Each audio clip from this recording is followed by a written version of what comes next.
Proprietary trading occurs when a firm trades stocks, bonds, currencies, commodities, their derivatives, or other financial instruments with the firm's own money, as opposed to depositors' money, so as to make a profit for itself. They may use a variety of strategies such as index arbitrage, statistical arbitrage, merger arbitrage, fundamental analysis, volatility arbitrage or global macro trading, much like a hedge fund. Many reporters and analysts believe that large banks purposely leave ambiguous the amount of non-proprietary trading they do versus the amount of proprietary trading they do, because it is felt that proprietary trading is riskier and results in more volatile profits.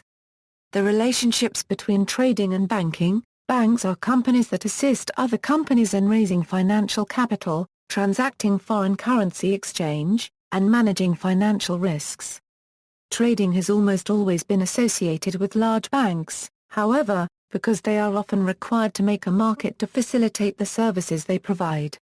For example, if General Store Company sold stock with a bank, whoever first bought shares would possibly have a hard time selling them to other individuals if people are not familiar with the company. The investment bank agrees to buy the shares sold and look for a buyer. This provides liquidity to the markets.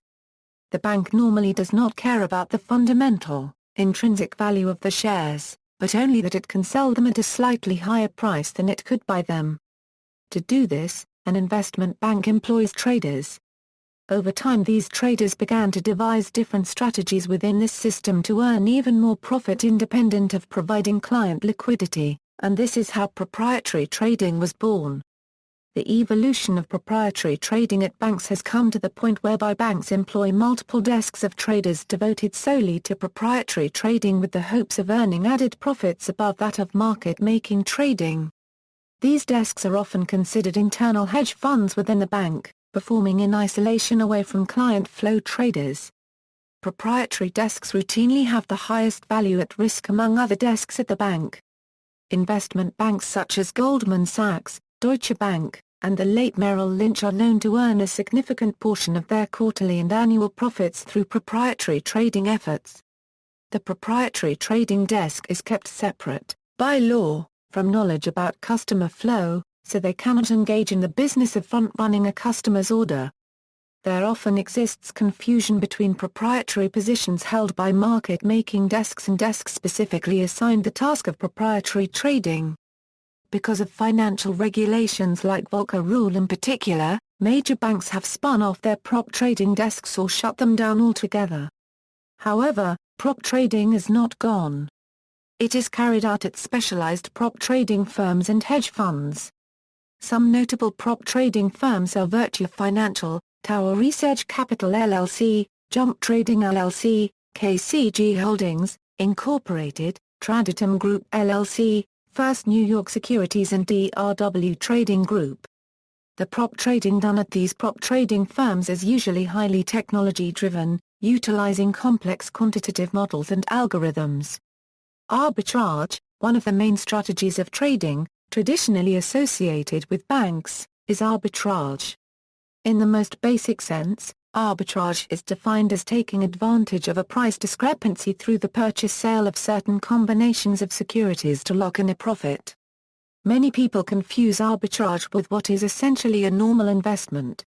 The difference between arbitrage and a typical investment is the amount of reward. The risk in what is known as arbitrage today is market neutral.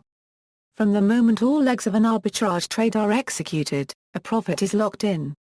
The trade will remain subject to various non-market risks, such as settlement risk and other operational risks. Investment banks, which are often active in many markets around the world, constantly watch for arbitrage opportunities. One of the more notable areas of arbitrage, called risk arbitrage, evolved in the 1980s.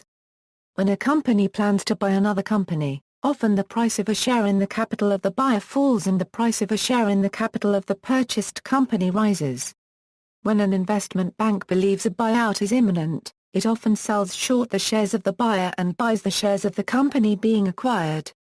Conflicts of interest in proprietary trading. There are a number of ways in which proprietary trading can create conflicts of interest between a trader's interests and those of its customers.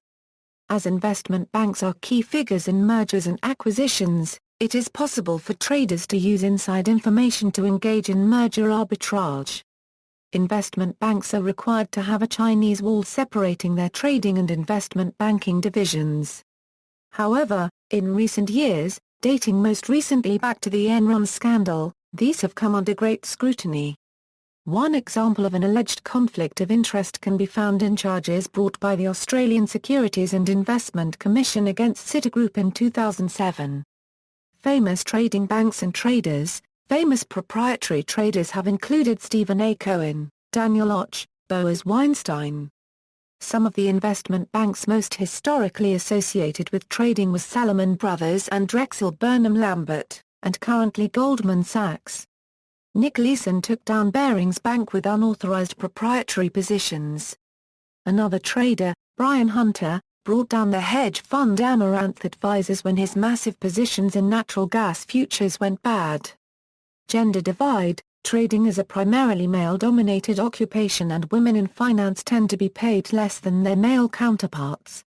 Anne-Marie Bayen believes that more women don't apply to proprietary trading firms because of the general notion that this kind of career is not stable, confrontational, and very friction-based. The standard female psyche does not gravitate to these kinds of roles. Following the recent financial crisis, more women started to take up trading, though finding women in the field seems to remain difficult. Regulatory overhaul in the United States. See also, flow trading. References, staff. President Obama calls for new restrictions on size and scope of financial institutions to rein in excesses and protect taxpayers. The White House. Retrieved May 3, 2013. A Conflict of Interest Lessons from Financial Services. February 22, 2005. Retrieved January 13, 2009. A Citigroup challenges Australian Commission's Conflict of Interest ruling. A Belsky, Gary. Why we need more female traders on Wall Street. Time. Retrieved May 2, 2013. A Kopecky, Dawn. Women on Wall Street fall further behind. Bloomberg Business Week. Retrieved May 2, 2013. A Bellafior, Mike. One Good Trade, Inside the Highly Competitive World of Proprietary Trading. Wiley Trading. ISBN A978-0470529409. Lambert, Emily. More Women Are Trading, Here's Why. Forbes. Retrieved May 2, 2013. External links, http, www.cfocom3004344.